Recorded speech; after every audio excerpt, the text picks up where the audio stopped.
नमो अरिहन्ताणं नमो सिद्धाणं नमो आयर्याणं नमो वज्रायाणं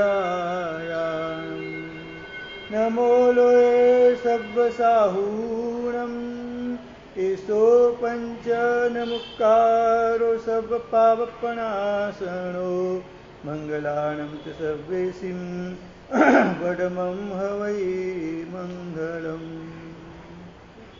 नमो दुर्वार रागादि वैरिवार निवारिणे अर्हते योगिनाथाय महावीराय तायिने श्री शंखेश्वर मंडन पार्श्वजिन प्रणतकल्पतरुकल्प चूरय दुष्टव्रातं पूरय मे वाञ्छितं नाथ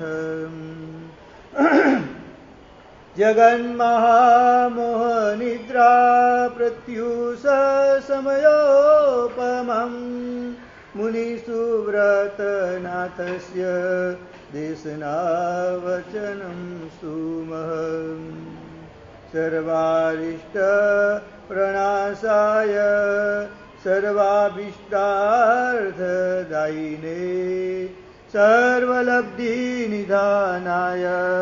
गौतमस्वामिने नमः अज्ञानतिमिरान्धानां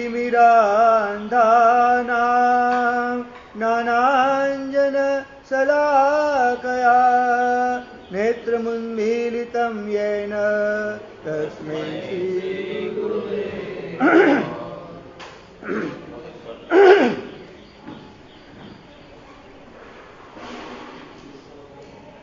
ॐ ह्रीं ॐ नमो अरिहन्ताणं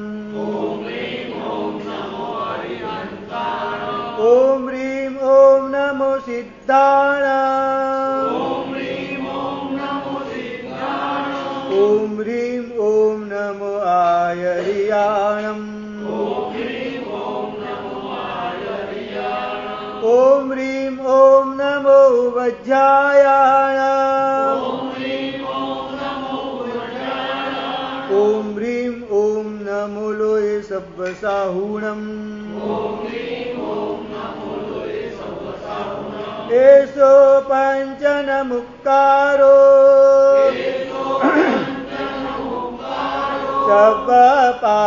सर्वपावपनाशनो मंगलानं च सर्वेषि परमं वै मंगलम् ॐ ह्रीं ॐ नमो अरिहन्ताणं ॐ ह्रीं ॐ नमो सिद्धाणां ॐ ह्रीं ॐ नमो आयर्याणं ॐ ह्रीं ॐ नमो वज्रायाणाम् ॐ ह्रीं ॐ नमो સબ્બસાહુણમ એસો પાંચન મુક્કારો સર્વ પાવપણાસણો મંગલાણં ચ સર્વેસી પડમં વૈ મંગલમ ઓમ હ્રીમ ઓમ નમો અરિહંતાણમ ઓમ હ્રીમ ઓમ નમો સિદ્ધાણામ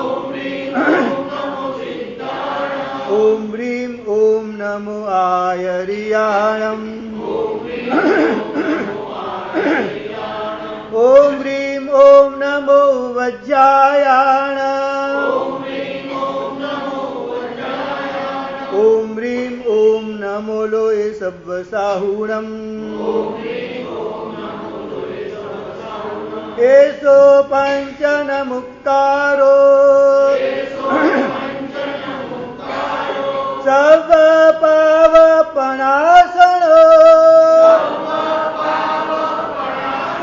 મંગલાણં ચ સર્વેસિં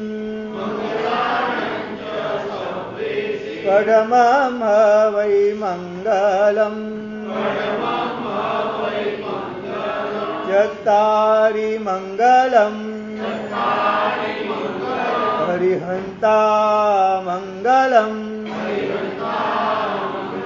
સિદ્ધા મંગલમ સાહુ મંગલમ કેવલી પન્નતો ધમ્મો મંગલમ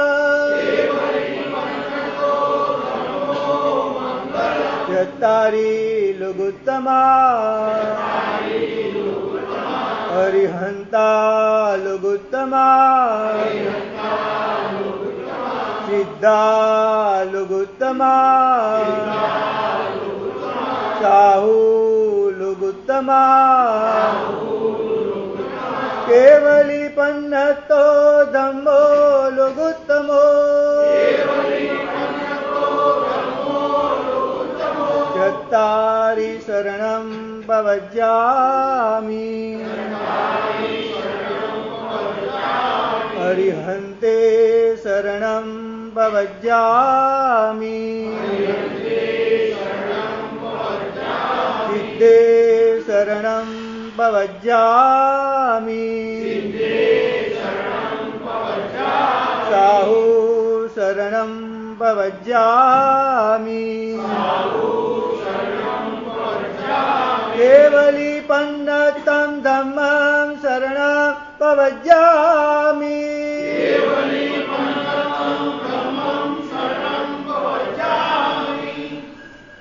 કલિકાળ સર્વજ્ઞ ભગવાન હેમચંદ્રાચાર્ય રચિત યોગશાસ્ત્રમાં આપણે ચારિત્ર ધર્મની વાત કરી રહ્યા છીએ. હવે ત્રીજું મહાવ્રત જે છે અનાદાનમ અદત્તસ્ય અસ્તય વ્રતમ ઉદીરિતમ બાહ્યા પ્રાણા નુરાણામ અર્થો હરતા તમ હતા હિતે. એટલે કે અસ્તય વ્રત કોને કહેવાય? ત્રીજું મહાવ્રત જે છે અનાદાનમ અદત્તસ્ય. એ જે વસ્તુ કોઈએ આપેલી ન હોય એના માલિકે એ વસ્તુ અમારે લેવાતી હોતી નથી. એટલે અમારા સ્વામી દત્તમ જીવ દત્તમ તીર્થંકર દત્તમ એટલે કે અરિહંત ભગવાને જે વસ્તુની રજા આપી હોય તે જ વસ્તુ અમે વાપરી શકીએ. એનો માલિકે રજા આપી હોય, ગુરુ ભગવાન પણ અમને રજા આપેલી હોય તો આ બધાની રજા પછી જ અમે વસ્તુ વાપરી શકીએ. પણ જાતે કોઈ વસ્તુ લઈ શક્યા નથી. એ લખ્યું છે સળી માત્ર પણ રસ્તામાં પડેલી સળી માત્ર જે છે એ લઈ શકતા નથી. કારણ કે કોઈ પણ વસ્તુ જે બાહ્ય પ્રાણા નૃણામ અર્થો હરતા તમ હતા હિતે. કારણ કે બાહ્ય પ્રાણ 10 પ્રાણો જે બતાવે છે ને આપણે ત્યાં 5 ઇન્દ્રિયો, શ્વાસોશ્વાસ, આયુષ્ય, મન, વચન, કાયા, બળ, આ 10 પ્રાણો આપણા બોડીમાં રહેલા છે, મનુષ્યની બોડીમાં. તો આ 10 પ્રાણમાં 11મું પ્રાણ કોને કહેવાય છે? પૈસાને. એટલે ને બાહ્ય પ્રાણા નૃણામ અર્થો, અર્થ એટલે પૈસા. મનુષ્યને માટે બાહ્ય પ્રાણ શું છે? ઓલા બધા આભ્યંતર પ્રાણ છે. અને બાહ્ય પ્રાણ જે છે એ પૈસા જે છે એ કોઈના વ્યક્તિ કોઈ લઈ લે તો હરતા તમ હતાય છે, ક્યાં કે વ્યક્તિ મરી જાય છે, એના આઘાત બહુ લાગે છે. એટલા માટે કોઈ પણ વસ્તુનું ચોરી કરવાની ના પાડી છે. તમારા શ્રાવક માટે પણ બતાવેલું જે છે, સાહેબ બતાવશે જ આપણને. કાલે પહેલું તમારું અનુવ્રત લીધું અને પછી બીજું અનુવ્રત આજે આવશે, પછી ત્રીજું અનુવ્રત, એમાં પણ કોઈ પણ મોટી ચોરી કરવાની નહીં. એમાં ગુરુગુણ સમજાવશે કે રાજા દંડે અને લોક ભંડે એવી તમારે કોઈ ચોરી કરવાની હોતી નથી. એ પણ અનુવ્રત તમારા માટે બંધ નથી. કારણ કે આ 5 પાપો જે છે ને, હિંસા, જૂઠ, ચોરી, મૈથુન અને પરિગ્રહ, આ 5ના કારણે આપણો બધાનો સંસાર ચાલુ રહ્યો છે. અને ભયંકર નરક વગેરેમાં જવા માટે પણ આ 5 પાપો જે છે એ આપણને નરકમાં અને નિગોદમાં લઈ જાય. એટલે આ 5 પાપોનો ત્યાગ કરવા માટે પરમાત્માએ મહાવ્રતો અને ન લઈ શકાય તો આપણે અનુવ્રતોની વાત કરી. પરમાત્માએ સૌ પ્રથમ પહેલા મહાવ્રતોની જ વાત કરી છે. કારણ કે સંપૂર્ણ કર્મનો ક્ષય જે છે ને એ મહાવ્રતોથી થઈ શકે છે. અનુવ્રતોમાં સાહેબે કીધું કાલે 20% 20 જે છે 20માંથી સવા વસા, એટલે કેટલું કીધું હતું સાહેબે? લગભગ 16 કીધું ને? 16% જે કહી શકાય, 16 એક ટાણી કહેવાય. એટલે આમ જોયે કશું જ ના કહી શકાય. બધી જ પ્રકારની છૂટ તમને, છતાં પણ આવું વ્રત લેવા માટે આપણું મન જલ્દી તૈયાર થતું નથી. એટલે અને મનુષ્ય જીવન સિવાય અને જૈન ધર્મ સિવાય આવા વ્રતોની કોઈ વાત કરી નથી. પહેલા પણ કહેલું કે આપણા જીન શાસનમાં આંબીલનો તપ, ઔષધની વાત, આ વ્રતોની વાત, 14 નિયમની વાત, આ બધું જીન શાસન સિવાય કોઈ જગ્યાએ કહેલી નથી વાત. ખરેખર જીન શાસનની આ બધી મહાન ભેટો છે આપણા માટે. બોલો, આ પહેલા પણ સમજાયું કે ઔષધની વાત કોઈ જગ્યાએ કરેલી નથી. ઔષધ ધર્મની કોઈ આખી જિંદગી માટે તમારે સંન્યાસ લેવું તો લઈ શકો, આખી જિંદગી માટે ફકીર બની તો બની શકો, પણ 1-2 દિવસ માટે, 47 દિવસ માટે, 64 પહર માટે આવી રીતે ઘરથી અલગ થઈ અને આત્માની સાધના કરવા માટેની આ સિસ્ટમ આખી જે છે, અને આ તમે અહીંયા આવો એટલે બધી વ્યવસ્થા તમને મળી જાય. અહીંયા તો ભોજનની પણ વ્યવસ્થા અહીંયા કરવામાં આવે છે અહીંયા તો. એટલે નહીં તો અમુક જગ્યાઓમાં વ્યવસ્થા નહોતો, ઘરે એકાશનું કરવા માટે જવું પડે, પણ અહીંયા તો બધી જ વ્યવસ્થા સંઘ પૂરી પાડે આપણને. ખરેખર આમ જોવા જઈએ ને, સંઘ આપણને એટલી બધી વ્યવસ્થા આપે છે ને કોઈ હિસાબ નહીં. બોલો, પ્રભુ ભક્તિ કરવી છે તો સુંદર મજાનું જિંદાલય, અને તમારા માટે તમે વ્યાખ્યાન સાંભળ્યું છે, તમને મજાને ખુરશી પણ આપવામાં આવે છે. બોલો, બધી જગ્યાએ ખુરશી આપવામાં આવે તમને. તમે એક ખુરશી કેટલા રૂપિયાની આવે ત્યારે બોલો, વિચાર કરો. 2000 રૂપિયાની ખુરશી આવે? એટલી બધી નહીં આવતી હોય? 700-800 1000 રૂપિયાની આસપાસ. તો બોલો, આ સંઘમાં કેટલી મિનિમમ 200 થી વધારે ખુરશી હશે. બોલો, હિસાબ માનો તમે. એટલે આપણે ક્યાં, આપણે સંઘના ટ્રસ્ટીઓ વારંવાર તમને કે સાધારણ ખાતામાં લખાવો. આ બધી ખર્ચો શેમાંથી થાય? બોલો બધો. આ ખુરશી દેવાજમાંથી લવાય? વ્યવજ ખાતામાંથી ખુરશી લવાય ભાઈ? દેવદ્રવ્યમાંથી લવાય? જ્ઞાન ખાતામાંથી લવાય? શેમાંથી લવાય ભાઈ? સાધારણમાંથી. તમારા માટે સંઘ જે છે બધી જ વ્યવસ્થા શેમાંથી કરે છે? સાધારણ ખાતામાંથી. એટલા સંઘના ટ્રસ્ટીઓ તમને વારંવાર એક પહેલ મૂકતા હશે કે તમે આમાં વધારે લખાવો. કારણ કે આપણે જ્યાં કોઈ પણ મહાત્માનું સાંભળ્યું હશે તો શેમાંથી વપરાશે? રૂપિયા. ભલે પછી એમના ગુરુપૂજન ચડાવ બોલાશે, આવક કેમાં સાથે? વ્યાજમાંથી. પણ વપરાશે શેમાંથી પૈસા બધા? જે કંઈ તૂટફૂટ થઈ, ચલો એક રૂમનો લાભ આપવાનો હોય ને, નાની રૂમ હોય તો એમાં 15 લાખનો લાભ હોય તો એમાં લાભ લેવાવાળા મળી જાય, તકતી મળે. પણ એમાં એક દરવાજો કંઈ નવો નાખવો છે, એક બારી નવી તૂટી નાખી, એ પૈસા શેમાંથી વપરાશે ભાઈ? તો એક બારી માટે કોઈ નામ માટે કોઈ 15,000 રૂપિયા કોઈ આપશે નહીં તમને. એ બધા પૈસા જે સાધારણ ખાતામાંથી વપરાશે આપણે જોવા જઈએ તો. એટલે આ જ રીતે જોવા જઈએ ને તો સાધારણ ખાતાને તરતું રાખવું છે ને બહુ જરૂરી છે આપણે. સંઘ આપણને ખરેખર જોવા જઈએ એટલી બધી વ્યવસ્થા મજાની. આંબીલ કરવું છે તમારે તો આંબીલ શાળામાં પહોંચીએ. બોલો, તમને કોઈ પૂછે ખરા કે તમે સવારે નોકરશી કરી હતી કે નથી કરી, અત્યારે આંબીલનું પચકાણ લીધું છે કે નહીં, સાંજે તમે બીજું તો નહીં ખાઓ ને, આવી કોઈ તમારી ઇન્કવાયરી કરાવો ને, તમે ભાનો પર બેઠા કે ત્યાંના વ્યવસ્થાપક તમને બધી જાતની આંબીલની આઈટમ પીરસવાનું શરૂ કરી દે. ગરમા ગરમ પાછું એકદમ. અને તમે હકથી કહી શકો કેમ ગરમ આવતું નથી, ટ્રસ્ટીઓને તમે ખખડાઈ શકો તમે.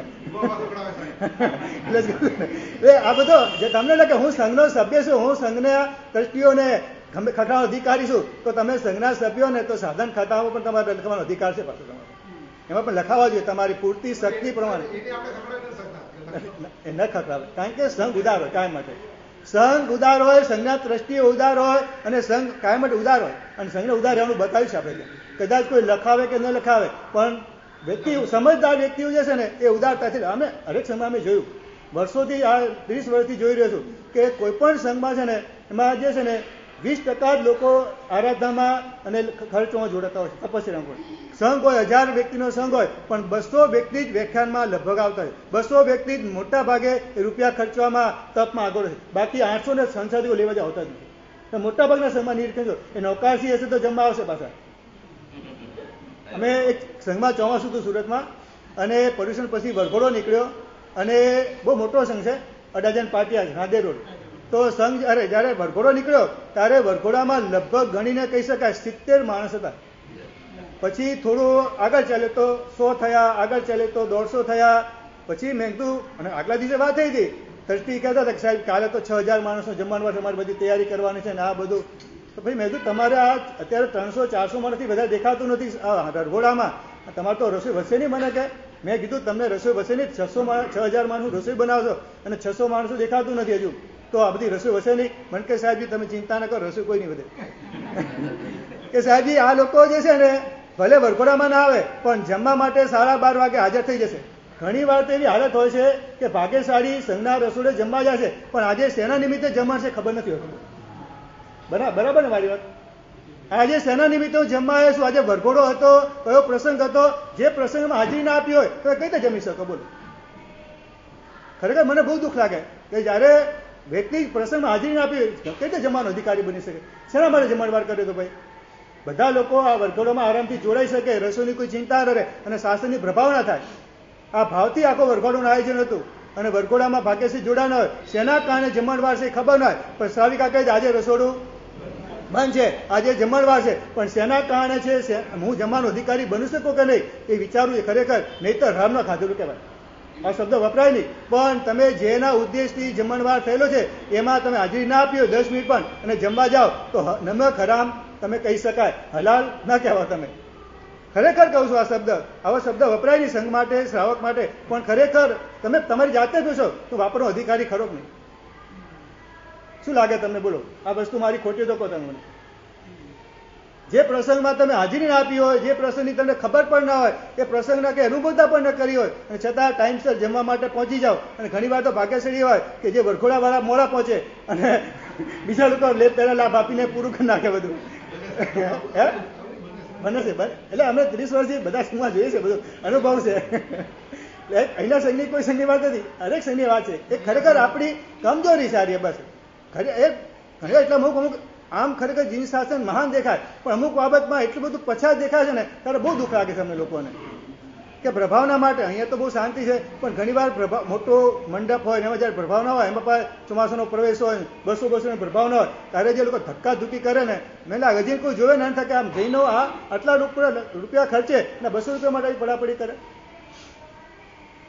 એક મોટા શ્રીમંત વ્યક્તિ કીધેલું કે સાહેબ હું કરોડો રૂપિયા ખર્ચું છું, પણ જો 2 રૂપિયાની પ્રભાવ ના હોય ને તો મારી સારી કાર ધક્કા ધુક્કીમાં પણ 2 રૂપિયા લ્યા તરીકે. ખરેખર બહુ મોટા વ્યક્તિની વાત કરું છું, જેને સ્વદ્રવ્યથી તીર્થ બનાવ્યું છે. બોલો, દેરાસર નહીં, તીર્થ બનાવ્યું છે. એવા વ્યક્તિના મોઢે સાંભળેલી વાત કરું છું તમને. બોલો કે સાહેબ હું અબજો રૂપિયા ખર્ચ્યા છે અત્યાર સુધીમાં, પણ 2 રૂપિયાની પ્રભાવના માટે મારી સરકાર એને એવોઇડ ન કરે. સંઘની પ્રભાવના છે તો એનો અનાદર કઈ રીતે કરાય અને લાભ લે? પોઝિટિવ લઉં છું, અનાદર કઈ રીતે કરાય? પ્રભાવ તો લેવી જ જોઈએ, સંઘની ચીજ ચાખવી જોઈએ. એ ભાવથી લોકો જમવા માટે આવે છે, બરાબર. સંઘની ચીજ ચાખવી પડે, બસ, કારણ કે સંઘનો અનાદર ન કરાય, 100% અનાદર ન કરાય, પણ સંઘના જે કંઈ કાર્યો છે એનો પણ અનાદર ન કરવો જોઈએ. આ વસ્તુ સમજી લેવાની. થોડું કડક બોલાઈ ગયું છે, બીજા બધું કડક બોલાય નહીં, પણ ખરેખર સમજવા જેવી વાત છે. અત્યારે અમારા ઘણા બધા મહાત્મા, અમને લોકોને ખરેખર અમુક વસ્તુમાં બહુ દુઃખ લાગે. અત્યારે આટલી બધી અમારા ચંદ્રશેખર મહારાજા, રત્નસુંદર મહારાજા અને ભક્તિ યુગાચાર્ય મહારાજા, કેટલા મહાત્મા 2 કલાક શિબિરમાં પીરસે છે, નીતરી જાય છે, અને પછી પણ અમુક ભૂલો સંઘમાં દેખાય ને ત્યારે લે કે આ મહાત્માની મહેનત નિષ્ફળ જઈ એવું લાગે અમને લોકો. એમને શાસન માટે અને આ શ્રાવકોને ઉત્થાન થાય, શ્રાવકો ધર્મમાં આગળ વધે, વિવેક આવે, ઔચિત્ય આવે, એના માટે કેટલે બધા કલાકો પ્રવચન આપે, શિબિર આપે. શિબિરના નીચોઈ જાય છે. તમે મહાત્માના કપડા જુઓ ને પછી વખતે જુઓ ને, આમ રીતે નીચો ને તો વિશે ટીપા પડે અંદરથી, એટલો કપડો ભીનો થઈ જાય લોકોનો. જ્યારે 2 કલાક જોડે જ્યારે જોશથી થ્રો સાથે બોલતા હોય, આખું શરીર આખું ભીનું ભીનું થઈ જાય, પસીનો, અને બોલ્યા એટલો થાક લાગતો હશે ને ગુરુ ભગવંતોને કોઈ હિસાબ નહીં, તને ખબર પડી. એ જે ગુરુ ભગવંતો આપણા માટે 2 કલાક 3 કલાક સુધી મહેનત કરે અને સાથે આપણે એમને રિઝલ્ટ ના આપીએ ને તો ખરેખર આપણું કમનસીબી આના સિવાય બીજું કોઈ નથી. આપણે આ બધી વસ્તુમાં ખરેખર બહુ વિવેક રાખવા જેવો છે. અહીંયા બેઠેલા લગભગ હશે, સારું જ હશે, પણ જે નથી આવતા એને આ વાત પહોંચાડજો, એને મેસેજ આપજો કે ગુરુ ભગવંતે આ બધી સૂચનાઓ આપણા બધા માટે કરેલી છે. એટલો મારો મેસેજ તો પહોંચાડજો કે આપણે આ બધી વસ્તુમાં વિવેક, ઔચિત્ય, કારણ કે ઔચિત્ય વગરનો ધર્મ જે છે ને એ ફળ આપતો નથી. આપણે સ્પષ્ટ બતાવે છે ઔચિત્ય છે પરમો બંધુ, ઔચિત્ય છે એ પ્રથમ ધર્મ બતાવે છે આપણે ત્યાં. અને ઔચિત્ય વગરની કોઈ પણ આરાધના જે છે તે આરાધના વિશેષ ફળ આપતી નથી. બધી વાતો ગ્રંથોમાં હરિભદ્રસુરી મહારાજ સાહેબ તો ઔચિત્ય પર ખૂબ ભાર આપે છે. હરેક ગ્રંથમાં યોગ બિંદુ હોય, ધર્મ બિંદુ હોય, યોગ વિશિકા હોય, કોઈ પણ ગ્રંથ હોય એમાં ઔચિત્ય ઉપર એટલો ભાર આપે છે કે ઔચિત્ય વગરની ક્રિયા જે છે એ ક્રિયા કહેવાતી નથી. સાચા વિવેક વગરની ક્રિયા જે છે એનું કોઈ મહત્વ નથી હોતું. તો આ દીક્ષાની વાત આપણે ચાલી રહી છે. અદત્તા દાંડી જે છે એટલે કોઈ પણ વ્યક્તિએ વસ્તુ આપણે ના આપી હોય ત્યાં સુધી એ વસ્તુ રસ્તામાં પડેલી વસ્તુ પણ લેવાય નહીં. ઘણી આવું લોકો સમજતા હોય છે કે રસ્તામાં કોઈની 10 રૂપિયાની નોટ પડી ગઈ તો આપણે લઈ લઈએ અને ભંડારમાં રાખી દઈશું, તો આવું કરાય નહીં. કારણ કે વ્યક્તિ તરત હમણાં જ પડી ગઈ 2 મિનિટમાં અને વ્યક્તિ પાછો એને શોધવા માટે આવતો હોય, તમે લઈને દિરાસરમાં નાખી દો તો ઓલાને શું થાય કે મારા 10 રૂપિયા ક્યાં ગયા, મોટી નોટ હોય તો વધારે થાય છે. એટલે તમે રસ્તામાંથી કોઈ પણ વસ્તુ લઈ શકતા નથી. ભંડારમાં નાખવા માટે પણ ભલે તમારા માટે ન વાપરો તો પણ તમે લઈ શકતા નથી. કોઈ પણ વસ્તુ રસ્તામાં પડેલી હોય તો પણ તમે એને લઈ શકો, કારણ કે અદત્તા દાનનું સેવન થઈ જાય, કારણ કે તમે એનું વ્રતનો ભંગ થઈ જાય તમારું. એટલે આવી કોઈ વસ્તુ કરવાની હોતી નથી.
ગુરુ ભગવંતે કાલે વ્યાખ્યાનમાં કહેલું કે પ્રથમ વ્રત વિશે સમજાયેલું. તો પ્રથમ વ્રતની તમારે કયા ભાંગાથી તમે એનું પ્રથમ વ્રત અનુવ્રત લઈ શકો એની વ્યાખ્યા ગુરુ ભગવંતે બતાવેલી. પ્રથમ અહિંસા વ્રતની ડેફિનેશન શું? કોઈને યાદ હોય તો બોલો. પ્રથમ વ્રતની ડેફિનેશન બોલો. નિષ્કારણ. એક નિષ્કારણ નહીં મારું, જાણી જોઈને નહીં, બરાબર છે એકદમ સવાલ જવાબ બરાબર. હવે કાલે મેં કહેલું કે દીક્ષા ન લેવાય ત્યાં સુધી શું કરવાનું? એમની આંગળી નથી કરવાની, એમની ડાયરેક્ટ બોલો ભાઈ. વ્યવસ્થિત તમે વ્યવસ્થિત દરેક બોલો, જે બોલે તે બોલવાનું તમારે.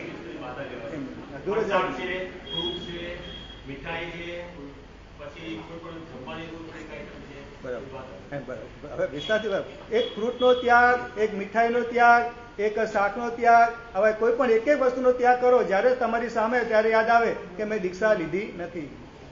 હવે શ્રેણિક મહારાજા, કૃષ્ણ મહારાજા વગેરે અવિરતિ કેમ કહેવાય છે?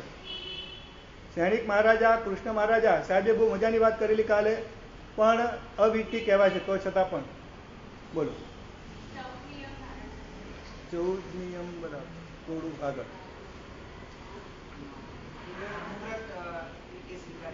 હા, એટલે મૌન 11 વગેરે દિવસોમાં પૌષધ વગેરે કરતા હતા, કારણ કે અમુક પ્રકારના એ લોકોને દેવોને સાધવા માટે અમુક પ્રકારની પૌષધ કરતા, પણ 12 વ્રતો જેમને સ્વીકાર્યા નતા એટલા માટે અવિરતિ ધર કહેવાય છે.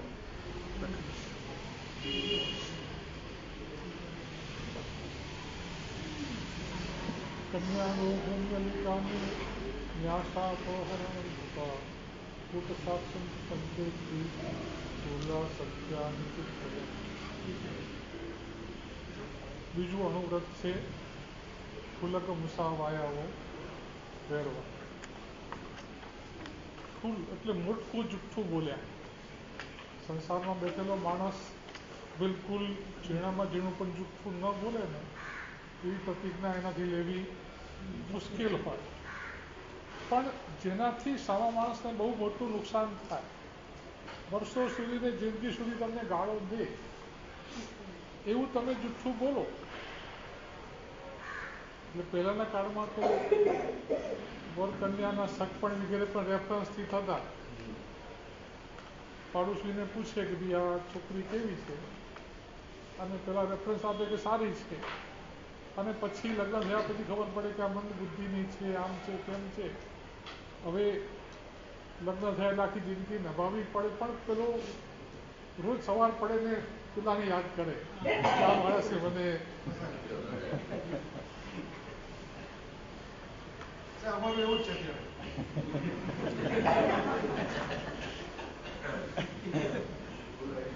તમે કોઈને રેફરન્સ નહીં આપતા. પહેલાંના કાળમાં તો ગાયો ભેંસો પણ રેફરન્સથી, અત્યારે ગાયો ભેંસો તો હોય કે પણ સમજો કે અત્યારે કોઈ ગાડી છે, તમારા પાડોશીની કોઈ ગાડી કોઈને લેવી હોય, સોદો કરવો હોય, અને તમને પૂછે કે ગાડી કેવી છે, તમે કહો બહુ સારી છે, માઇલેજ સરસ આપે છે, આમ છે, તેમ છે. તો તમારા રેફરન્સ ઉપર ગાડી લે અને 2 કિલોમીટર જાય ગાડી ઊભી રહી જાય અને પડીમાં 2 વખત ગેરેજમાં મોકલવી પડે, તો પછી એ ગાળો પડે ને. એટલે આપણે એવું તો જૂઠ નહીં જ બોલવું કે જેનાથી પેલા માણસને બહુ જ નુકસાન થાય અને વર્ષો સુધી એ આપણને ગાળો દે, આર્ત ધ્યાન કરે, આ તે કરે. એવા મોટા જૂઠ તો શ્રાવકે નહીં બોલે. ઝીણામાં ઝીણું પણ ના બોલો તો સારી વાત છે, પણ એની કોઈ શ્રાવક માટે પ્રતિજ્ઞા નથી. શ્રાવકને ફૂલક મુસાવાયાઓ એનું વિરમણ છે.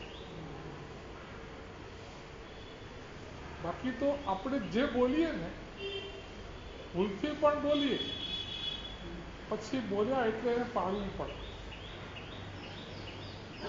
દરભંગાની અંદર એક પંડિત ઘરવાળીને ડિલિવરીનો પ્રસંગ હતો, એટલે પેલી દાયણને બોલાવી એને ડિલિવરીનું કામ કરાવી દીધું. હવે એને એના મહેનતાણાના પૈસા આપવા પડે, પણ પંડિતના ઘરમાં એવી પરિસ્થિતિ હતી કે કશું આપી શકાય એવું. એટલે બાઈએ કીધું કે તમને હું અત્યારે કંઈ પૈસા આપી શકતી નથી, પણ આજે જે છોકરો જન્મ્યો છે એ છોકરો પહેલી જે કમાણી કરશે ને એવું તમને આપ્યું. હવે પેલી બાઈને થયું કે આ છોકરો જે આજે જન્મ્યો છે એ હવે એ કે બેન કંઈ નહીં, તમે બ્રાહ્મણ છો ને મેં તો મને કોઈ ચિંતા નથી, તમે પૈસા નહીં આપો એટલે કોઈ અફસોસ નહીં કરતા, ચાલશે, મારે કંઈ પૈસાની જરૂર. 5 વર્ષ વીતી ગયા. પંડિતનો છોકરો, પંડિત ને પંડિતાણી બે સંસ્કૃત મીડિયમવાળા, ઘરમાં સંસ્કૃતમાં વાત ચાલે, છોકરાને પણ સંસ્કૃત આવડે. છોકરો એના બધા મિત્રો જોડે શેરીમાં રમતો હતો. એમાં રાજા ઘોડા પર બેસીને, એટલે પેલા પંડિતના છોકરા એટલે કે અપ્સરત આયા હતી કે બી એક બાજુ અવતારો, રાજા આવે છે. રાજાને જો કે આટલો નાનો છોકરો છે સંસ્કૃતમાં બોલે છે, એટલે કે બેટા તને સંસ્કૃત આવડે છે? એટલે એ કે તમે કોઈ પ્રમાણે બોલવું, મને સંસ્કૃતમાં શ્લોકમાં બોલતા આવડે છે, જૂનું આવડે છે, નવું આવડે છે. કે બાલોહમ જગદાનંદ નમે બાલા સરસ્વતી અપૂર્ણે પંચમે વર્ષે વર્ણયામી જગત પ્રેમ. કે હું બાળક છું પણ મારી સરસ્વતી કંઈ બાળક, હજી મને 5 વર્ષ પૂરા નથી થયા, પણ આખી દુનિયાની કોઈ પણ વાત તમે કહો તો વર્ણયામી જગત પ્રેમ, બધું વર્ણન કરી દઉં. રાજા ખુશ છે, ચાલ તને ઇનામ આપું. હા તો ખાલી ચડ્ડી જ પહેરેલી, શર્ટે પહેરેલું નહીં, શેરીમાં રમતો હતો. રાજાની જોડે ગયો, ઇનામ આપતા હોય તો શું વાંધો છે. રાજાએ પેલા ભંડારીને કીધું આને ભંડારમાં લઈ જાય, એને જે એ ઉચકીને લઈ શકે એને લઈ જવા દે. પેલા કીધું કે આ ચાંદીના સિક્કા છે કે ના એની, પછી કે આ સોના મોરો છે એની, પેલા આ લોકરો ખોલ કે બીજું કાંઈ કોથળામાં પડ્યું એને તો બહુ વેલ્યુ ના હોય, જે એકદમ અંદરથી બધા લોકરો ખોલાયા, અંદરથી બધા બોક્સ ખોલીને અંદરથી બધા હીરાનો હાર ને એ બધું લઈને એની પાસે થેલી બેલી તો કઈ હતી પલોઠી વાળી અને ખોડા મૂકી દીધું, જેટલા દાગીના લેવાય એટલા. પછી કે મને ઉચકીને મારા ઘરે પહોંચાડો.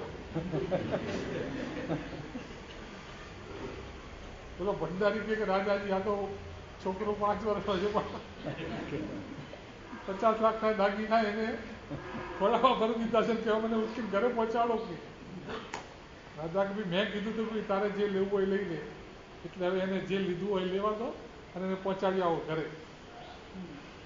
સિક્યુરિટી વાળે આખો એને ઉચકી અને ઘરના દરવાજે પહોંચ્યો ને એને કે બા કે હું જો કમીને આવ્યો.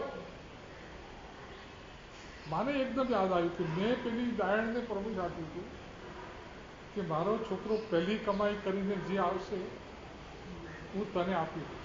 બાઈને તો કંઈ અપેક્ષા નથી, પણ મારા મોઢામાંથી આ નીકળી ગયું છે તો આ જે કંઈ લાવ્યો હોય મારે દાયણને આપવું પડે. બહાર આવી જોયું તો બધા હીરાના હાર ને બધું. એ કે બેટા બધું અહીંયા મૂકી દે, આપણા ઘરમાં નથી લેવાનું. જ્યાં પેલી દાયણને બોલાવી આવી. દાયણ આવી એને કીધું કે જો મેં તમને કહ્યું હતું કે મારો દીકરો પહેલી કમાઈ કરીને આજે મારો દીકરો આ 50 લાખના દાગીના કમાઈને લાવ્યો છે, આ બધું તમે લઈ જાઓ છો. મેં મારા મોઢેથી બોલેલી, બાકી દાયણને ખબર નથી પડવાની. 50 લાખના દાગીના ઘરમાં મૂકી દે તો એને કોઈ પૂછવાવાળું હતું નહીં, પણ મોઢામાંથી આપણા શબ્દો નીકળ્યા એટલે એને પ્રમાણે આપણે વર્તન. પેલી બાઈ કે પણ 50 લાખના દાગીના હું શું કરું, હું એકલી જ છું. એ કે તમે હવે જે કરવું હોય એ કરો, મેં તો તમને આપી દીધા. થેલી ભરીને એને બધું હાથમાં પકડાવી દીધું. પેલી બાઈને થયું કે મારે આ બધે દાગીના આટલા સાચવાય કે મારા ઘરમાં હચવાય એવું નથી. એને જોયું કે આ ગામમાં એક સરોવરની જરૂર છે. ગામના પ્રતિષ્ઠિત માણસોને બોલાયા, એને કીધું કે જો આ ઝવેરાત છે આનું તમે જે કરી ગામમાં એક તળાવ બનાવી આપો, ગામ લોકોની જરૂરિયાત છે. પેલા લોકોએ બધું વેચી અને મોટું તળાવ બનાવી દીધું પથ્થરના ઘાટવાળું, અને એ તળાવનું નામ પડી ગયું દાઈનું સરોવર. આજે પણ તમે દરભંગામાં જાઓ ને, તમે કોઈ દાઈના સરોવર લઈ જાઓ, તરત રિક્ષાવાળો તમને દાઈનું સરોવર આખા દરભંગામાં ફેમસ છે.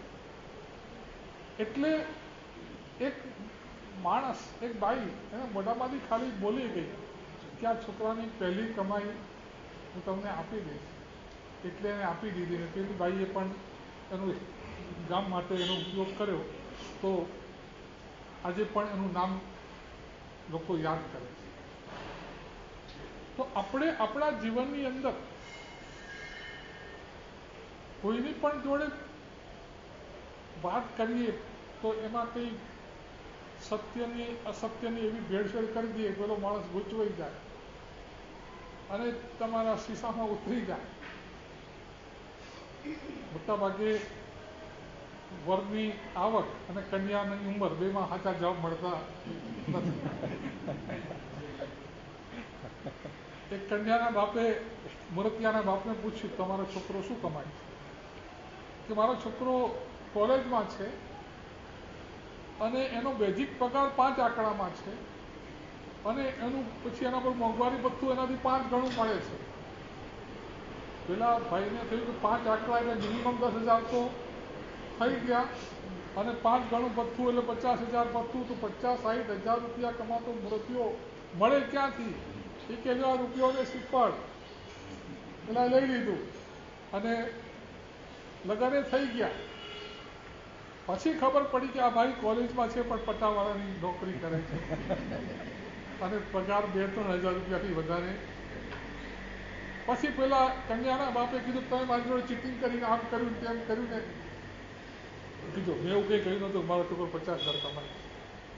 મેં શું કહ્યું કે તેનો બેઝિક પગાર 5 આંકડામાં છે તમારે તપાસ કરી લો, એનું 125 રૂપિયા અને 55 પૈસા એનો બેઝિક પગાર છે.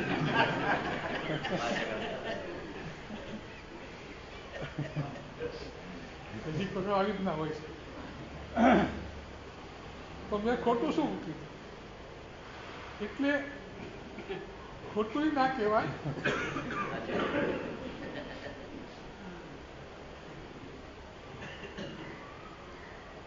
એટલે આપણા મોઢામાંથી આપણે જે કંઈ શબ્દો બોલીએ એ શબ્દો સામા માણસને રિસ્પેક્ટ કરતા હોય ને, કોઈનું અપમાન કરે એવા શબ્દો પણ આપણે બોલીએ ને તો એ પણ આપણા માટે બરાબર નથી. માણસનું નામ હોય ને એ તમે રિસ્પેક્ટથી બોલો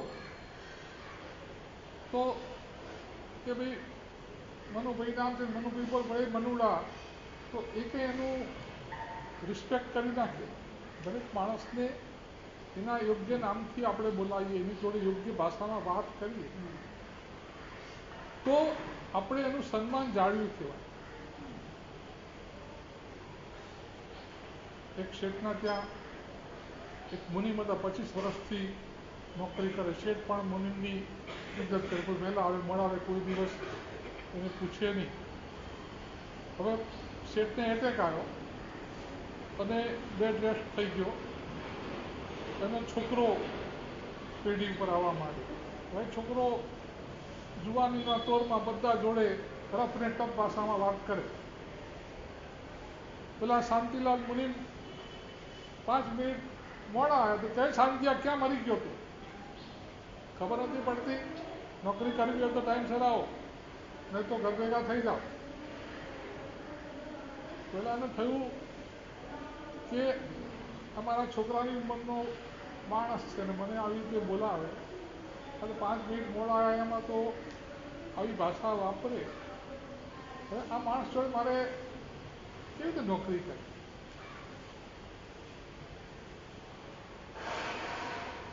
બપોરે ઘરે જમવા ગયો પણ આમ ચહેરો ઉદાસ કે હવે આ માણસ જોડે મારે કેવી રીતે નોકરી કરવી?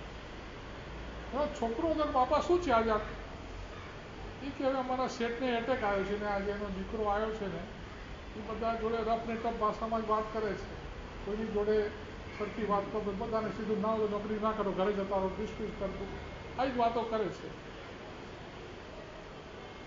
એ કે એના બાપાએ મને શાંતિલાલજી કંઈક બોલાવતા હતા. મારા બધા શાંતિયા શાંતિયા કંઈક બોલાવતા કે બાપા કંઈ નહીં, તમે આ નોકરી ના જશો, હું જઉં. પેલો ગયો પેઢીએ, શેઠ મારે નોકરીએ રહેવું છે. કે હા તો કે તને એકાઉન્ટ બધું આવડે? હા આવડે છે. તો કે આ પેલો શાંતિઓ આવ્યો નથી ને કે ડિસમિસ કરી દઈએ, એની જગ્યાએ તને રાખી લઈએ. પગાર બધું કે બરાબર જે હશે ચાલશે. પેલો કે જો મારી એક શરત છે, હું કોઈને પૂરા નામથી બોલાવતો નથી. પાછળના 50% હું ડિસ્કાઉન્ટ કરી નાખું છું. એ લાલ હોય કે ચંદ હોય કે બધું. હા તો કે કંઈ વાંધો નહીં, પણ મારી એ શરત છે. શું કે તમારે ભૂલે જો કે પણ લાલ કે ચંદ બોલવાના નહીં. તમારે 50% ફરજિયાત ડિસ્કાઉન્ટ કરવું પડે. પણ કે હું કોઈને બોલાવતો જ નથી ફરજિયાત. તો કે પણ આપણે શરત કરવી સારી છે. સારું. પછી કે તારું નામ શું છે? કે મારું નામ બાપાલાલ છે. તો કે મારે તમે બાપા કેમ બોલાવવાના? કે જો આપણે શરત કરી છે. તમે કીધું ભાઈ હું ડિસ્કાઉન્ટ કરીને બોલો. મેં કીધું કે આપણે ડિસ્કાઉન્ટ જ ચાલશે. તો હવે કાં તો મને બાપા કંઈક બોલાવો ને કાં તો મારા બાપાને શાંતિલાલ કંઈક બોલાવો. બેમાંથી એક કરવું પડશે. બાકી તમે આવી રીતે એટલે માણસ જ્યારે આવી બધી ભાષા બોલે છે ત્યારે એના કારણે જે કંઈ તકલીફો થાય છે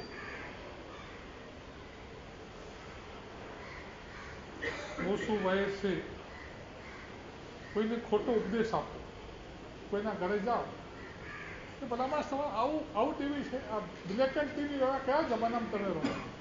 ત્યાં તો ફલાણું કલર ટીવી લાવો, ફલાણું લાવો, આ કરો. આવી ગાડી આ મારુતિ, હવે મારુતિ ચાલતી હશે, સરસ મજાની મર્સિડીઝ લાવો. આ બધો કયો ઉપદેશ કહેવાય? દુષ્કાળ. તો તમારી રીતે લેવા દેવા છે.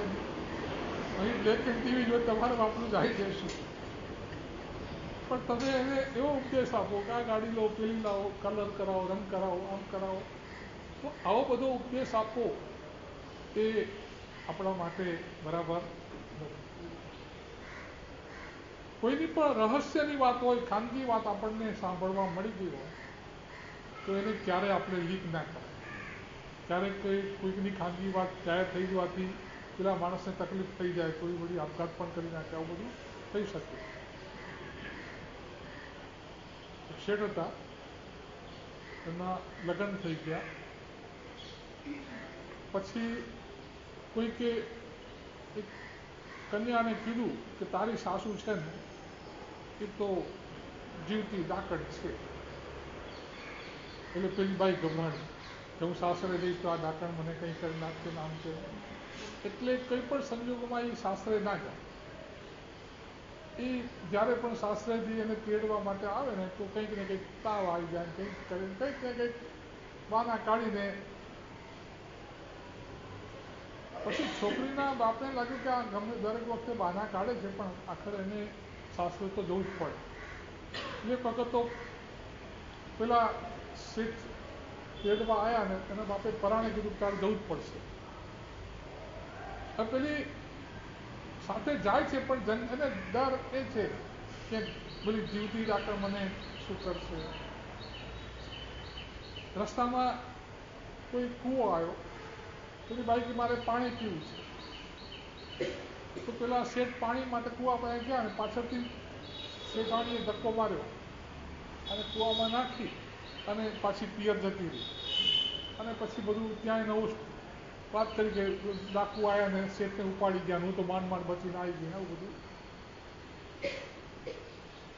શેઠ કૂવામાં પડ્યા, પાણી બહુ ઊંડું નહોતું. એકાદ દિવસ પછી કોઈ ત્યાંથી સાર્થ વાહન નીકળ્યો, એ લોકો પાણી લેવા ત્યાં આવ્યા, શેઠને બહાર કાઢ્યા. પછી શેઠને થયું કે હવે હું ઘરે જઈશ ને, ઘરે માં એમ કે તું વહુને લઈ આવે, હવે આને આવું જ નથી તો આને લાવીને શું કરવાનું. એના કરતાં એમ થયું કે થોડો ટાઈમ આ પેલા સાર્થવાને કીધું મારે તમારી સાથે આવું છે પરદેશ ધંધો કરવા માટે. તો કે ભલે આવો. પરદેશ ગયો ને ધંધો કર્યો અને ઘણા બધા પૈસા કમાઈ ગયા. વર્ષો વીત્યા ગયા, ડોશીમાં મરી ગયા. પેલી બાઈને હવે કંઈ અને સાસરે પણ આવી ગઈ ને બધી વાત ભૂલી ગઈ. શેઠે પણ કોઈ દિવસ આ વાત કોઈને કરી નહીં કે ભાઈ મારી ઘરવાળીએ મને કૂવામાં નાખ્યો હતો કે આ કે તે. પછી તો વર્ષો વીત્યા, શેઠને ત્યાં છોકરો થયો, છોકરાને લગ્ન થયા અને શેઠાણી પણ શેઠનું બરોબર ધ્યાન રાખે. એમાં એક દિવસ શેઠ બપોરના જમતા હતા અને પેલા છાપરામાંથી એક નાનકડું પેલું ચાંદરડું તડકાનું કિરણ શેઠ ઉપર આવતું. તો શેઠાણી આમ સાડી આડી રાખે, શેઠ ઉપર એટલો તડકો પણ ના આવે. હવે શેઠને એ વખતે પેલું કૂવાવાળી વાત યાદ આવી કે આ માણસના જીવનમાં એવું પરિવર્તન આવે છે કે મને ધક્કો મારીને કૂવામાં નાખનારી વ્યક્તિ પણ આ, અને આટલું નાનકડું ચાંદરડું આવે છે તો સાડી આડી રાખનાર પણ. આ વાત કરતાં કરતાં શેઠના મોઢા ઉપર એક હાસ્ય આવી ગયું કે કેવા જીવનના ખેલ છે. છોકરાની બહુ રસોડામાંથી એને જોયું કે બાપા હસ્યા.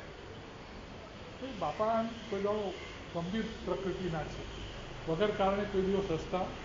અને અત્યારે ખાતા ખાતા શું યાદ આવ્યું તો હસ્યા. એને એના ઘરવાળાને હોમ મિનિસ્ટરને કીધું, બાપાને પૂછજો ને કે જમતા જમતા કેમ હસ્યા.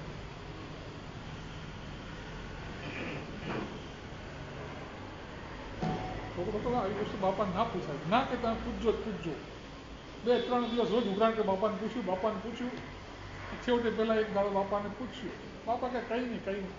ના બાપા કોને શું હતું કે આવું હતું કે તારી ભાઈ એક વખત મને આવું કૂવામાં નાખી દીધેલી અને પછી બધું વાત પતી ગઈ ને પછી અત્યારે કેટલી મારી કાળજી લે છે. કે આટલું નાનકડું ચાંદરડું આવતું હતું ને તો એ કે સાડી આડી રાખતા હતા એટલે આમ કેટલી એમ. પછી પહેલાં ઘરે ગયો એની ઘરે પછી શું બાપાએ શું કીધું એટલે પહેલાં એ બધી વાત પાછી. હવે થોડા દિવસ પછી સાસુઓ વચ્ચે કંઈ ઝઘડો થયો હશે.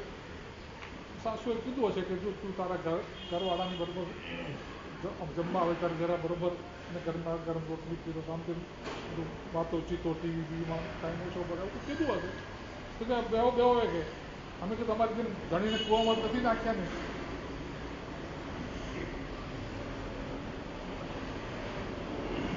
એટલે પેલા શીખાણીને એકદમ આઘાત દીધું. જે વસ્તુ અત્યાર સુધી હું ને શેઠ બે જ જાણતા હતા એ હવે આ છોકરાની બહુ સુધી પહોંચી ગઈ. હવે આ વાત આખા ગામમાં પહોંચશે, મારી કેવી નિંદા થશે, એવું બધું અકળામણ આવી ગઈ. મૂંઝાઈ ગયા અને પોતાના રૂમમાં જઈ ફાંસો ખાઈને શેઠ જમવા આવ્યા. શેઠાણી ઉપર ક્યારના ગયા, હજી આવ્યા નથી કે. શેઠ ઉપર ગયા તો શેઠાણીને એમને થયું કે ખરેખર આ મારી ભૂલ કે મેં જે વાત કહેવાની નથી એ કહી દીધી, એમાંથી આ બધું. શેઠે આપઘાત કર્યો. છોકરો જમાય કે જો બાપા અને બા બે ઉપર ગયા, હજી આવ્યા જ નથી.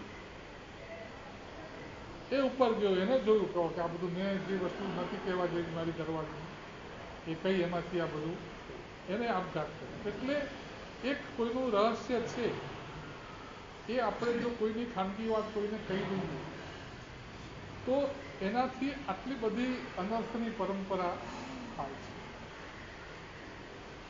અને જે વસ્તુ બીજાને કહેવા જેવી ન હોય અથવા તો એ કહેવાથી ભવિષ્યમાં અનર્થ થાય એવું હોય ને એ વસ્તુ આપણે જાણતા હોઈએ તો પણ બીજાને કહેવી ના જોઈએ. એક બાઈ હતી, એના પતિ પરદેશ કમાવા ગયેલા અને પછી વર્ષો વીત્યા, કોઈ એના સમાચાર જ નહીં. બિચારી બાઈ એકલી ઘરમાં મૂંઝાય કે મારા પતિના કોઈ સમાચાર નથી આવતા. એ જેટલા પણ બાવા સાધુ ફકીર આવે બધાને પૂછે કે મારા પતિ ક્યારે આવશે. એમાં એક મુનિરાજ એ બાઈના ત્યાં મોરવા માટે ગયા અને બાઈએ પૂછ્યું કે મારા પતિ આટલા વર્ષથી ગયા છે એ ક્યારે આવશે. તો મુનિ સમુદ્રિક શાસ્ત્રના જાણકાર હતા. તો માણસ પ્રશ્ન કર્યો ત્યારે કઈ દિશામાંથી બોલે છે, એ વખતે કોઈ પંખીનો અવાજ આવે તો એની ઈચ્છા પૂરી થાય. આ બધા સામુદ્રિક શાસ્ત્રના નિયમો હોય. તો એ બધા નિયમો પ્રમાણે એને ખ્યાલ આવી ગયો કે આજ સાંજે એનો પતિ આવવો જોઈએ. જાણ્યું ખરું, પણ જો એને ગોળ ગોળ ભાષામાં કીધું કોઈ ધર્મના પ્રભાવે સારું થશે ને આવી જશે, પણ એમને ચોક્કસ ટાઈમ આપી દીધો કે આજ સાંજના 6 વાગે તારા પતિનો પગ આ ડેરીમાં હશે. 100%. પેલી બાઈને થયું કે 12 વર્ષે પતિ આવે છે એટલે એને બધું ઘર સાફસૂફ કરી નાખ્યું, રંગોળી કરી, પોતે પણ નવા કપડાં અને દાગીના બધું પહેર્યું, ઘરમાં કેટલી જાતની મીઠાઈ ને આ ને તેને બધું બનાવી દીધું અને આમ 5:30 પોણા 6 રાહ જોઈને બેઠી અને બરોબર 6 વાગે એનો પતિ આવ્યો. અને આ બધું જોયું, બધી ઘરમાં રંગોળી ને આ બધું, પેલી બાઈ કપડાં બકડા અને બધી કેટલી જાતની વાનગીઓ બનેલી. એટલે એને થયું કે મેં તો કંઈ મેસેજ આપ્યા જ નથી, હું તો 12 વર્ષનો ગયેલો છું, તો મારા આવવાના તો કોઈ એને ખબર હોય જ નહીં કે જરૂર આની કંઈક કોઈક એનો કોઈ પ્રેમી હશે, એની જોડે કંઈ હશે. આ બધી એના મનમાં ડાઉટ પડ્યો. એને કીધું આ તું કોની રાહ જોઈને બેઠી હતી, કોણ? એને કીધું કે મારા સાહેબે મને આજે કહ્યું હતું કે આ 6 વાગે તારો પતિ આવશે એટલે મેં આ બધી તૈયારી કરી. બાકી હું કોઈ આવું કંઈ મારું જીવનમાં એવું છે નહીં. હું તો સાદા જ કપડાં પહેરતી હતી ને રોટલી દાળ જ ખાતી હતી. પણ તમે આવવાના છો એટલે આ બધી મીઠાઈઓ બનાવી છે, રંગોળી એટલા માટે પૂરી છે. પણ પેલાને એમ થયું કે એવી વળી મહારાજને કેવી રીતે ખબર પડે કે 12 વર્ષ પહેલાં ગયેલો માણસ બરોબર 6 ટકોરે અહીં આવશે, આવી ખબર પડે કેવી રીતે? પછી એને થયું કે જો મહારાજને એવી ખબર પડતી હોય તો એના ઘરે ઘોડી હતી ને સગર્ભા હતી. તો એને કીધું જો મહારાજને ખબર પડતી હોય તો આમ પૂછી લે. મહારાજ પાસે ગયો રાવ કે મહારાજ તમે આ મારી ઘરવાળીને આવું કહ્યું હતું? ત્યાં કહ્યું હતું. તો કે તમે આવું બધું જાણો છો? ત્યાં જાણું છું. તો કે જાણતા હો તો કહો, મારી ઘોડી જે છે એને બચ્ચું આવશે, કેવું આવશે? વછેરો આવશે, વછેરી આવશે? હવે એક વખત તમે ભવિષ્યવાણી કરી એટલે બીજી વખત તમે કહો કે ના આવું બધું અમારે સાધુએ ન કહેવાય, એ કહેવાનો તો હવે ચાન્સ રહ્યો. એ પણ વસ્તુમાં પહેલી વખત તમારે જૂઠ બોલવું કે ના બોલવું ને, પછી બીજી વખત તો તમારે જૂઠ બોલવું જ પડે. તમે શહેરમાં ગયા ના હો અને કોઈ પૂછે ક્યાં ગયા હતા? શહેરમાં ગયા હતા. પછી કોઈ કહે શહેરમાં કંઈક એક્સિડન્ટ થયો હતો, આવું થયું હતું. હવે તમારે પછી ગપ્પા જ મારવા પડે કારણ કે તમે શહેરમાં ગયા જ નથી ને બધું.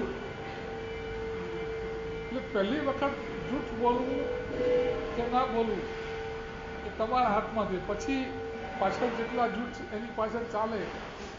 તો પેલી મહારાજે કહ્યું કે તારા ઘોડીના પેટમાં 2 બચ્ચા છે અને એના કપાળ ઉપર સફેદ ટીલું છે. પહેલાને કહ્યું કે મહારાજ કંઈ સાચું કે ખોટું? મારે તો મારી ઘરવાળી સતી છે કે અસતી એનો નિર્ણય આજે જોઈએ છે. અસતી હોય તો આજે એને કાઢી મૂકવી છે. હવે ઘોડાની તો ડિલિવરી ક્યારે થાય તો આજે જ મારે નિર્ણય કર્યો છે. ઘરમાં જે તલવારથી ઘોડીનું પેટ ફાડી નાખ્યું, અંદરથી 2 બચ્ચા નીકળ્યા અને જે પ્રકારનું મહારાજે નિશાની આપી હતી નિશાની પણ એટલે થયું કે એ વાત સાચી છે. પણ એના કારણે 3 જીવની હત્યા થઈ. પેલી બાઈને પણ થયું કે મેં પણ આ થોડી ઉતાવળ કરી નાખી, શંકા પડે એવું બધું વર્તન કરી નાખ્યું એટલે આ બધું થયું. આ ઘોડી આટલા વખતથી હું એને સાચવતી હતી, આજે મારા નજર સામે આ ઘોડીની હત્યા થઈ ગઈ. એને આઘાત લાગ્યો એટલે એને ફાંસો ખાઈ. પછી પેલાને થયું કે મેં આવી સતી સ્ત્રીના ઉપર શંકા કરી અને આ બધું થયું, એને ફાંસો ખાધો. પેલા મારા સાહેબને ખબર પડી કે આ બધું મારી જ ભૂલના કારણે 3 પશુની હત્યા થઈ, આ 2 માણસોની હત્યા થઈ. એ મહારાજે પણ અણસણ કરીને પોતાનું. એટલે જે વસ્તુ આપણે જાણતા પણ હોઈએ પણ જેટલું જાણીએ એટલું બધું કહેવા જેવું હોતું નથી. એટલે અમને દસોઈકાલી સૂત્રમાં કહ્યું છે કે નય દિત્તમ સુવમ સર્વમ ભિક્ષુ 58 મરી. જેટલું તમે જોયું ને જેટલું સાંભળ્યું એ બધું જ કહેવા જેવું હોતું નથી. એમાંથી બધું ફિલ્ટર કરી અને જે નુકસાનકારક ન હોય, ફાયદાકારક હોય એટલું જ આપણે બીજાને કહીએ તો બરાબર છે. બાકી જો જેને તે જેટલું જાણ્યું એટલું બધું કહેવા માંડી દઈએ. આજે તો લોકો મોબાઈલમાં કોકનો મેસેજ આવ્યો ને જોવે નહીં, સીધો ફોરવર્ડ કરી નાખો.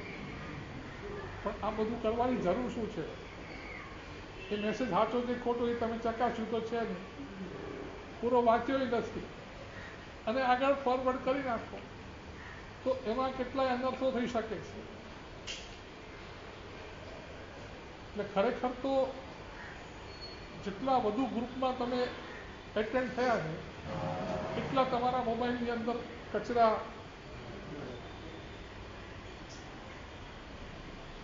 પછી એ મેસેજ કામનો છે કે નકામો જોવા માટે તમારે બધા જોવા તો પડે. પછી એમ થાય નકામો પણ નકામો જોવા માટે તમારો ટાઈમ તો બગાડવો જ પડે છે. તો એના કરતાં જેટલા કનેક્શનો ઓછા અને જેટલું તમે બહારથી જેટલા ડિસ્કનેક્ટ થાવ ને એટલા જ તમે અંદરથી કનેક્ટ થઈ શકો. જ્યાં સુધી આપણે તમારે અમેરિકા નંબર લગાડવો હોય તો પેલા 00 લગાડવું પડે. એટલે શું થાય, ઇન્ડિયાનું કનેક્શન, પછી તમે અમેરિકાનો કોડ લગાવો અને પાર્ટીનો નંબર લગાવો તો તમારા પાર્ટી પર, તમે 0 લગાવ્યા વગર સીધો પાર્ટીનો નંબર કે કોડ લગાવો તો કોઈ અમેરિકા, કેમ કે તમારું ઇન્ડિયાનું કનેક્શન જ્યાં સુધી છૂટું ન થાય ત્યાં સુધી અમેરિકા તમારો કોડ જાય. એમ આપણે દેરાસરમાં જઈએ તો શું બોલીએ, એટલે 0 કરી દીધો સરકાર, એનું સંસારનું કનેક્શન.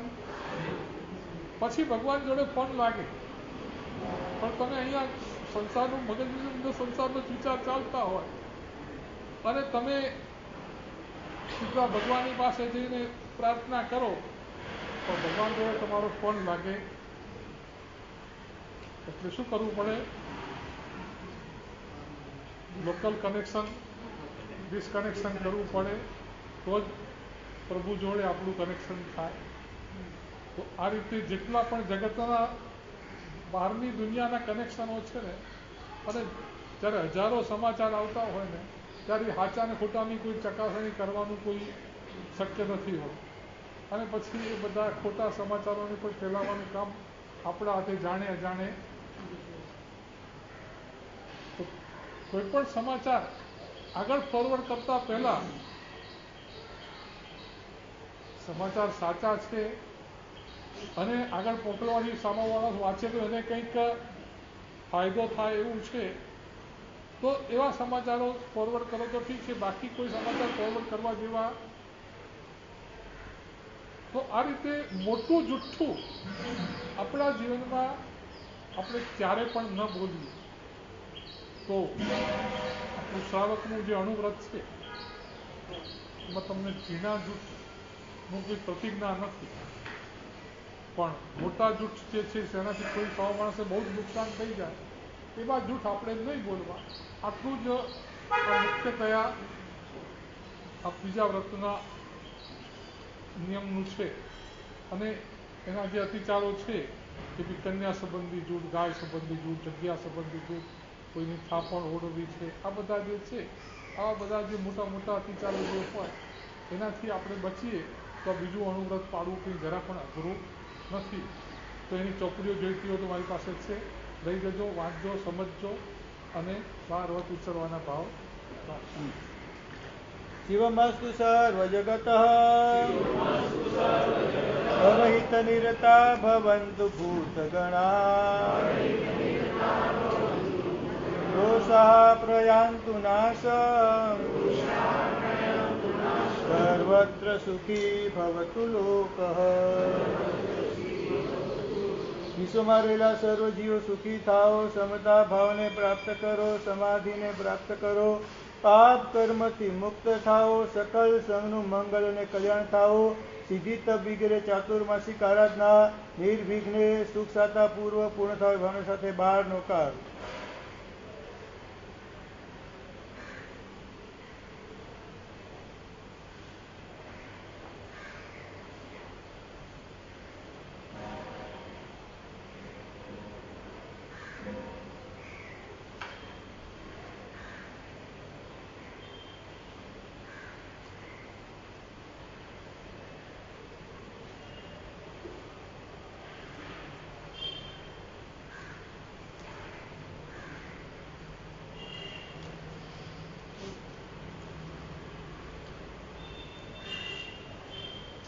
બોલો શ્રી ચિંતામણી પાર્શ્વનાથ ભગવાન.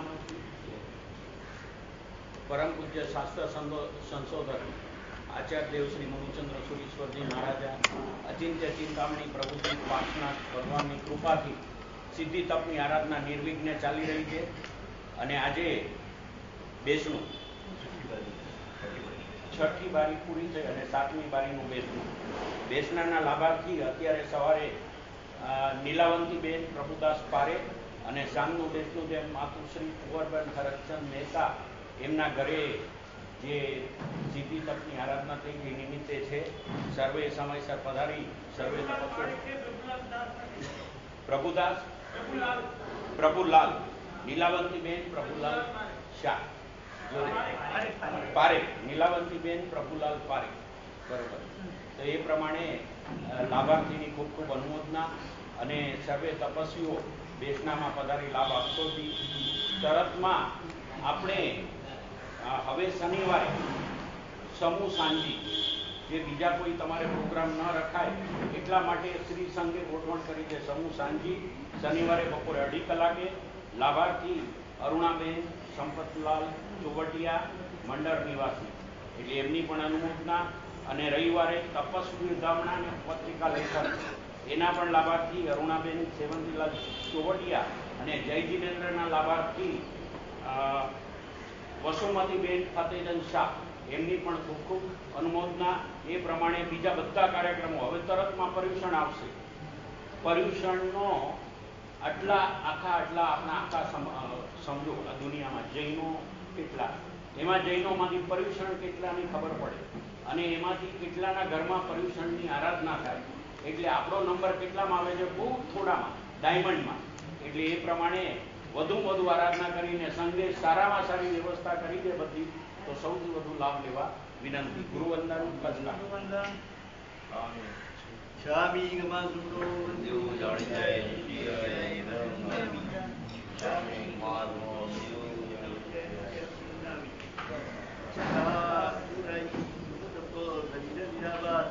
દેવ જાત્રા દેવો જોગી સ્વામી